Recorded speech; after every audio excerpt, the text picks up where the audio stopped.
स्वागत है आपका फिर से एक बार 24G स्टडी में। बात करेंगे जैसा कि आप थंबनेल में देख सकते हैं किताबों के बारे में। सबसे अच्छी किताब कौन सी है एलडीसी के अंदर, कितनी गहराई तक उसे पढ़ना है। बने रहिए हमारे साथ इस वीडियो के अंदर। चैनल से पहली बार जुड़े हैं तो चैनल को सब्सक्राइब कर लीजिए, क्योंकि एलडीसी के अंदर मैंने वादा किया था कि सबसे पहले की जो प्रक्रिया है ऑनलाइन आवेदन, वहां से लेकर हम बात करेंगे अंतिम स्टेज तक, जो उसका अंतिम चरण है डीवी यानी कि डॉक्यूमेंट वेरिफिकेशन, वहां तक हम बात करने वाले हैं। तो एलडीसी की तैयारी कर रहे हैं तो चैनल को जरूर फॉलो कीजिए, शेयर जरूर कीजिएगा वीडियो को। इसमें हम बात करेंगे बेस्ट बुक के बारे में, सबसे अच्छी किताबें कौन सी है, कहां से मैंने पढ़ा है और मैं कौन कौन सी किताबों को रिकमेंड करूंगा, इसके बारे में चर्चा करने वाले हैं। तो सबसे पहले बात करें, एलडीसी में बड़ा बड़ा दो फेज है। पहला जो फेज है वो है रिटन एग्जाम का, दूसरा फेज है टाइपिंग का। पहले फेज के अंदर रिटन एग्जाम की बात करें तो देखिए, एग्जाम के अंदर 5 सब्जेक्ट आपके पास होंगे। इसके अंदर जो 3 सब्जेक्ट है वो एक पेपर में होंगे और जो 2 विषय है वो एक पेपर में होंगे। अब जो पहले पेपर में 3 सब्जेक्ट होने वाले हैं उनके बारे में चर्चा कर लेते हैं। उनके बारे में जो पाठ्यक्रम है, कहां तक पढ़ना है, उसके बारे में चर्चा कर लेते हैं। सबसे पहले आता है राजस्थान सामान्य ज्ञान। राजस्थान सामान्य ज्ञान जो है उसमें मैं आपको रिकमेंड करूंगा, सबसे पहली जो किताब आती है वो आती है राजस्थान ज्ञान वितान की किताब आती है, जो इसका नया संस्करण है, चौथा संस्करण इसका अभी आया है। तो ज्ञान वितान की किताब है वो सबसे अच्छी किताब लगी मुझे। अब जो हाल ही में वर्तमान में जैसा कि एग्जाम चल रहा है, जैसा कि माहौल चल रहा है, उस हिसाब से देखें तो ज्ञान वितान की किताब सबसे अच्छी किताब है, ये मैं रिकमेंड करूंगा। और इसके अलावा मैं बात करूंगा जो लक्ष्य के 2 पार्ट आते हैं, अब जो एक पार्ट कर दिया है लक्ष्य का वैसे तो वो आप किताब पढ़िए, उससे बाहर कहीं भी राजस्थान सामान्य ज्ञान है वो आपको देखने को नहीं मिलेगा। इसके अलावा अब राजस्थान सामान्य ज्ञान की बात करें तो कितनी गहराई तक उसे पढ़ना है, किस तरीके से पढ़ना है। तो एक तो आपको मैंने थ्योरी बताया कि लक्ष्य की किताब और ज्ञान वितान की किताब ये आप अच्छे से कवर कर सकते हैं। मैं ये रिकमेंड नहीं करूंगा कि दोनों किताबें एक साथ पढ़िए। जो आपको किताब अच्छी लगे, सिर्फ दोनों में से एक किताब आपको टारगेट में लेनी है और उसे ही बार बार रिवाइज करना है, क्योंकि जितना आप कम पढ़ेंगे उतना ही बेनिफिट आपको मिलने वाला है। इसके अलावा जो लक्ष्य की एक किताब आती है 10,000 प्लस क्वेश्चन की किताब है ऑब्जेक्टिव टाइप, आप उसे भी कवर कर सकते हैं। मार्केट में अभी तक ये अवेलेबल नहीं है, जल्द ही इसका रिवाइज संस्करण है वो बाजार में मिल जाएगा आपको।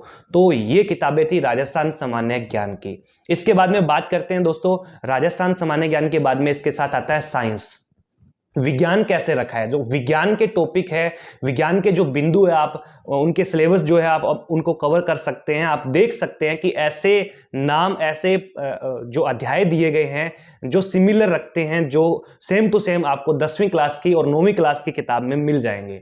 तो मैं रिकमेंड करूंगा आपको कक्षा 9 और कक्षा 10 की जो विज्ञान की किताब है, सबसे पहले आप उसको कवर कीजिए। उसको कवर करेंगे उसके बाद में कुछ बचने वाला है ही नहीं। तो मेरे हिसाब से 9वीं और 10वीं की जो साइंस की किताब है, सबसे पहले आप उनको कवर करें। एनसीईआरटी की साइंस की जो साइंस का जो पाठ्यक्रम है, सिलेबस है, आप उसको कवर कीजिए। अपने आप जो है एलडीसी का साइंस है वो कवर हो जाएगा। इसके बाद में अलग डिपेंड रहता है कि एग्जाम के अंदर कितनी गहराई तक क्वेश्चन पूछा गया है। अलग से साइंस की बहुत सारी किताबें बाजार में अवेलेबल है, लेकिन आपको ज्यादा डीप इसे नहीं पढ़ना है। आराम से आप जो साइंस के 50 क्वेश्चन आते हैं उनमें से अगर आप 30 प्लस क्वेश्चन कर पाते हैं, 25 से 30 क्वेश्चन आप एनसीईआरटी कोडिंग कर पाएंगे। इसके बाद में मैं बात करता हूं जो गणित है, मैथ है, उसमें भी जो वैदिक गणित से लेकर आप अगर बात करें अंत तक जितने भी टॉपिक आते हैं गणित के अंदर, वो सारे के सारे एनसीईआरटी की किताब से ही सिमिलर रहते हैं। सिमिलरिटी वहां से वहां तक आप देख सकते हैं। कक्षा 9 और कक्षा 10 की जो मैथ की किताब है, गणित की किताब है, आप वहां से ये कवर कर सकते हैं। कक्षा 8, 9 और 10 की मैं ये गणित की किताबें हैं वो रिकमेंड करूंगा। एनसीईआरटी की किताब है, वहां से आप मैथ भी कर सकते हैं। इसके अलावा बाजार में बहुत सारी किताबें हैं, जैसे मथुरिया की किताब है, एस चंद की किताब है, ल्यूशन की किताब है। ये मैथ की अलग अलग किताबें हैं। आप क्वेश्चन करना चाहें तो अलग से मॉडल पेपर मैथ के लेके आ सकते हैं, कर सकते हैं। लेकिन अगर आपके पास समय नहीं है, तो अगर आप अच्छे से तैयारी करना चाहते हैं, ठोस तैयारी करना चाहते हैं, तो सबसे पहले एनसीईआरटी की जो किताब है वो आप अच्छे से कवर कीजिए। इसके बाद में बात करें पार्ट 2 की। पार्ट 2 के अंदर 2 सब्जेक्ट है, पहला सब्जेक्ट हिंदी का और दूसरा इंग्लिश का। अब देखिए कुछ बच्चे ऐसे हैं, मैं इंग्लिश की बात करूं कि काफ़ी सारे बच्चे आपने देखे होंगे, आप भी करते होंगे कि अंग्रेजी जैसे आप पढ़ रहे हैं तो आप बहुत सारी ऐसी किताबें उठा के ले आते हैं जो बड़ी से बड़ी लेवल की किताब होती है। शौक होता है पढ़ने का तो बड़ी से बड़ी किताबें हम उठा के उसको पढ़ने शुरू कर देते हैं। लेकिन हमें हम जब 10 से 12 पेज 15 पेज किताब के पढ़ते हैं तो हमें रियलाइज होता है कि ये किताब थोड़ी सी टफ है, थोड़ी सी इजी किताब हम और देखते हैं। तो इस तरीके से हम अपना समय बर्बाद कर लेते हैं, एक किताब से दूसरी किताब, दूसरी किताब से तीसरी किताब। लेकिन आपको कुछ ऐसी गलतियां नहीं करनी है। आपको सिर्फ मैं ये बता दूं कि जो ग्रामर है अंग्रेजी की, जैसा कि मैंने पढ़ा था, ये एनसीईआरटी की जो ग्रामर है कक्षा 9 और कक्षा 10 की ग्रामर की जो किताबें हैं, आप वहां से ग्रामर कर सकते हैं। ग्रामर उससे बाहर नहीं जाने वाला है। मेरा जो अंग्रेजी का मैं अगर लेवल की बात करूं तो मेरा जो लेवल है वो बहुत ज़्यादा लो लेवल है। अंग्रेजी ज़्यादा मुझे नहीं आती है। मैंने एनसीईआरटी की किताबें पढ़ी कक्षा 9 और 10 की, और मैंने 60 प्लस क्वेश्चन किए थे 75 में से। अंग्रेजी के बिल्कुल सही क्वेश्चन किए थे। देखिए अंग्रेजी जो है सबसे कमजोर लेवल का सब्जेक्ट था मेरा, इसलिए मैंने 60 प्लस क्वेश्चन कर दिए। एनसीईआरटी का मतलब मैं आपको बता दूं कि इतना फायदा है, अगर आप अच्छे से कर पाएंगे तो 60 क्वेश्चन आप आराम से उसमें देख पाएंगे 75 में से। और अगर 60 के 60 नहीं कर पाते हैं, 55 भी कर लेते हैं, इसके अलावा आपके पास और भी आपके स्ट्रॉन्ग सब्जेक्ट है, जैसे सामान्य ज्ञान है, गणित है, साइंस है और हिंदी भी है।